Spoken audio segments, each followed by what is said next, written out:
हमारे खेसारी लाल जी ने जो भजन हनुमान जी के ऊपर बनाया है। हेलो नमस्कार दोस्तों, मैं शिवेंद्र आप सभी को स्वागत करते हैं शिवेंद्र ब्लॉग में। तो कैसे हैं दोस्तों, उम्मीद करता हूँ आप लोग बहुत अच्छे होंगे।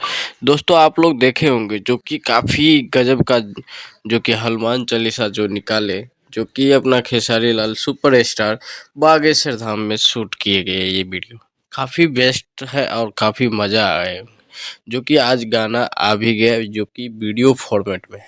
तो आप लोग देखे होंगे कि काफ़ी धमाल मचने वाला। और भाई लोग एक गाना भी आज पोस्टर रिलीज हुआ है, वो आप लोगों को अगले वीडियो में देखने के लिए मिल जाएगा। तो दोस्तों आप लोग जो देखे होंगे बागेश्वर धाम में, जो कि काफ़ी महंगा बजट का वीडियो है, जो कि राम के ऊपर मतलब वीडियो बनाए गए हैं। काफ़ी मज़ा आ जाएगा, आप लोग देखे होंगे।